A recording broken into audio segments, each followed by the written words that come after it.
అందరికీ praise the lord అండి. 1 year Bible completion అనే పవిత్ర ప్రయాణంలో నాతో కలిసి వస్తున్న అందరికీ సుస్వాగతం. ఈరోజు మన ప్రయాణంలో 141వ రోజైన మే 21వ తేదీ వాక్యాంశాలు యోబు గ్రంథము 26 నుంచి 28 అధ్యాయాలను ప్రార్థనాపూర్వకంగా మొదలు పెడదాం.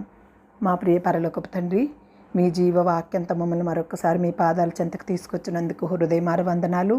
వినగలిగే చెవి, గ్రహించగలిగే హృదయాన్ని మీరు మాకు అనుగ్రహించండి. మీ మహిమ, శక్తి, సృష్టి వైభవాలను గుర్తెరిగి నడుచుకోవడానికి మీ కృపని మాతో ఉంచమని, ఈ వాక్య భాగాలు వింటున్న ప్రతి ఒక్కరి హృదయాన్ని మీ సమాధానంతో నింపమని ప్రభువు పేరిట ప్రార్థిస్తున్నాను తండ్రి. ఈ వాక్యాంశాలు నిజంగా మీ హృదయాన్ని స్పర్శించినట్లయితే కామెంట్ బాక్స్లో ఆమెన్ చెప్పడం మర్చిపోకండి.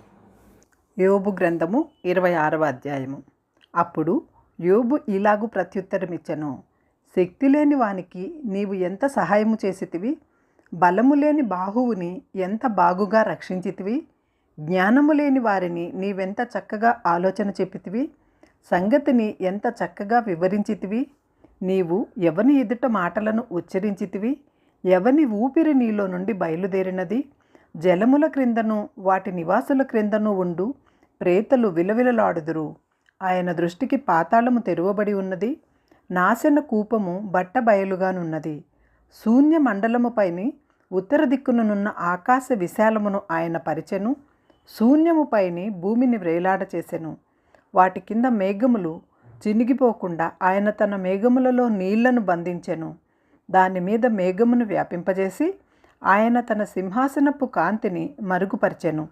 వెలుగు చీకటుల సరిహద్దుల వలన ఆయన జలములకు హద్దు నియమించెను. ఆయన గద్దింపగా ఆకాశ విశాల స్తంభములు విస్మయమొంది అదరును. తన బలము వలన ఆయన సముద్రమును రేపును, తన వివేకము వలన రాహాబును పగులగొట్టును. ఆయన ఊపిరి విడువగా ఆకాశ విశాలములకు అందము వచ్చును. ఆయన హస్తము పారిపోవు మహాసర్పమును పొడిచెను. ఇవి ఆయన కార్యములలో స్వల్పములు. ఆయనను గూర్చి మనకు వినబడుచున్నది మిక్కిలి మెల్లనైన గుసగుస శబ్దము పాటిదే కదా. గర్జనలు చేయు ఆయన మహాబలము ఎంతైనది గ్రహింపగలవాడెవడు. యోబు గ్రంథము 27వ అధ్యాయము. యోబు ఇంకను ఉపమాన రీతిగా ఇట్లనెను: నా ఊపిరి ఇంకనూ నాలో పూర్ణముగా ఉండుటను బట్టియు, దేవుని ఆత్మ నా నాసికారంధ్రములలో ఉండుటను బట్టియు, నా న్యాయమును పోగొట్టిన దేవుని జీవము తోడు, నా ప్రాణమును వ్యాకులపరిచిన సర్వశక్తిని తోడు, నిశ్చయముగా నా పెదవులు అబద్ధము పలుకుటలేదు, నా నాలుక మోసమును ఉచ్చరించుటలేదు. మీరు చెప్పునది న్యాయమని నేనేమాత్రమును ఒప్పుకొనను. మరణమగు వరకు నేనెంత మాత్రమును యథార్థతను విడువను. నా నీతి విడువక గట్టిగా పట్టుకొందును. నా ప్రవర్తన అంతటి విషయంలో నా హృదయము నన్ను నిందింపదు. నాకు శత్రువులైన వారు దుష్టులుగా కనబడుదురుగాక, నన్నెదిరించువారు నీతి లేని వారుగా కనబడుదురుగాక. దేవుడు వాని కొట్టివేయినప్పుడు, వాని ప్రాణము తీసివేయినప్పుడు భక్తిహీనునికి ఆధారమేది? వానికి బాధ కలుగునప్పుడు దేవుడు వాని మొర వినునా? వాడు సర్వశక్తినియందు ఆనందించునా? వాడు అన్ని సమయములలో దేవునికి ప్రార్థన చేయునా? దేవుని హస్తమును గూర్చి నేను మీకు ఉపదేశించెదను. సర్వశక్తుడు చేయు క్రియలను నేను దాచిపెట్టను. మీలో ప్రతివాడు దాన్ని చూచియున్నాడు. మీరెందుకు కేవలము వ్యర్థమైన వాటిని భావించుదురు? దేని వలన భక్తిహీనులకు నియమింపబడిన భాగము ఇది బాధించువారు సర్వశక్తిని వలన పొందు స్వాస్థ్యము. వారి పిల్లలు విస్తరించిన ఎడల అది ఖడ్గము చేత పడుటకే గదా. వారి సంతానమునకు చాలినంత ఆహారము దొరకదు. వారికి మిగిలిన వారు తెగులు వలన చచ్చి పాతిపెట్టబడెదరు. వారి విధవరాండ్రు రోదనము చేయకుండిరి. ధూళి అంత విస్తారముగా వారి వెండిని పోగు చేసినను, జిగిటమన్నంత విస్తారముగా వస్త్రములను సిద్ధపరచుకున్నను, వారు దాని సిద్ధపరచుకొనుటయే గాని నీతిమంతులు దాన్ని కట్టుకొనెదరు. నిరపరాధులు ఆ వెండిని పంచుకొనెదరు.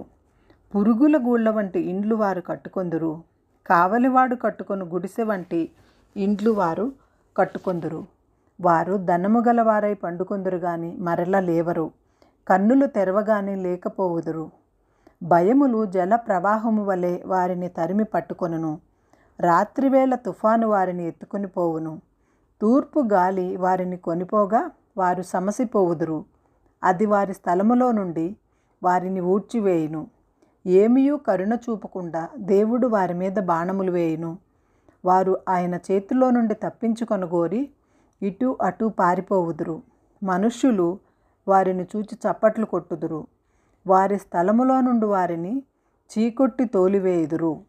యోబు గ్రంథము 28వ అధ్యాయము. వెండికి గని కలదు, పుటము వేయి సువర్ణమునకు స్థలము కలదు. ఇనుమును మంటిలో నుండి తీయుదురు, రాళ్ళు కరిగించి రాగి తీయుదురు. మనుష్యులు చీకటికి అంతము కలుగజేయుదురు. గాఢాంధకారంలోనూ మరణాంధకారంలోనూ ఉండు రత్నములను వెతుకుచు వారు భూమ్యాంతముల వరకు సంచరింతురు. జనులు తిరుగు స్థలమునకు చాలా దిగువగా మనుష్యులు సొరంగములు తవ్వుదురు. వారు పై సంచరించు వారి చేత మరువబడుదురు. అచ్చట వారు మానవులకు దూరముగా ఉండి అటు ఇటు అల్లాడుచుందురు. భూమి నుండి ఆహారము పుట్టును, దాని లోపలి భాగము అగ్నిమయమైనట్లుండును. దాని రాళ్ళు నీల రత్నములకు స్థానము, దానిలో సువర్ణమయమైన రాళ్ళున్నవి. ఆ త్రోవయే క్రూర పక్షికైనను తెలియదు. డేగ కన్నులు దాని చూడలేదు. గర్వము గల క్రూర మృగములు దాని తొక్కలేదు. సింహము ఆ మార్గమున నడువలేదు. మనుష్యులు స్ఫటికము వంటి బండను పట్టుకొందురు. పర్వతములను వాటి కుదుళ్లను సహితముగా బోర్లా ద్రోయుదురు. బండలలో వారు బాటలు కొట్టుదురు. వారి కన్ను అమూల్యమైన ప్రతి వస్తువును చూచును. నీళ్లు ఒడిలిగిపోకుండా వారు జలధారలను గట్టుకట్టుదురు. మరుగయున్న వస్తువులను వారు వెలుగులోనికి తెప్పించుదురు. అయితే జ్ఞానము ఎక్కడ దొరుకును? వివేచన దొరుకు స్థలము ఎక్కడ ఉన్నది? నరులు దాని విలువను ఎరుగరు. ప్రాణులున్న దేశంలో అది దొరకదు. అగాధము అది నాలో లేదనును, సముద్రము నా వద్ద లేదనును. సువర్ణము దానికి సాటైనది కాదు. దాని విలువ కొరకై వెండి తూచరాదు. అది ఓఫీరు బంగారమునకైనను, విలువగల గోమేదమునకైనను, నీలమునకైనను కొనబడినది కాదు. సువర్ణమైనదును స్ఫటికమైనను దానితో సాటి కావు. ప్రశస్తమైన బంగారు నగలకు ప్రతిగా అది ఇయ్యబడదు. పగడముల పేరు మృత్యముల పేరు దాని ఎదుట ఎత్తనీకూడదు. జ్ఞాన సంపాద్యము కెంపుల కన్న కోరదగినది. కూషు దేశపు పుష్యరాగము దానితో సాటి రాదు. శుద్ధ సువర్ణమునకు కొనబడినది కాదు. అట్లైన జ్ఞానము ఎక్కడి నుండి వచ్చును? వివేచన దొరకు స్థలం ఎక్కడనున్నది? అది సజీవులందరి కన్నులకు మరుగై ఉన్నది. ఆకాశ పక్షులకును మరుగు చేయబడి ఉన్నది. మేము చెవులార దేనిగూర్చిన వార్త వింటిమని నాశనమును మరణమును అనును. దేవుడే దాని మార్గమును గ్రహించును. దాని స్థలము ఆయనకే తెలియను.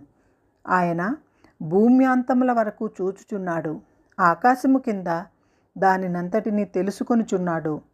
గాలికి ఇంత బరువు ఉండవలెనని ఆయన నియమించినప్పుడు, ప్రమాణమును బట్టి జలములకు ఇంత కొలతయని ఆయన వాటిని కొలిచి చూచినప్పుడు, వర్షమునకు కట్టడ నియమించినప్పుడు, ఉరుముతో కూడిన మెరుపునకు మార్గము ఏర్పరిచినప్పుడు ఆయన దాన్ని చూచి బయలుపరచెను.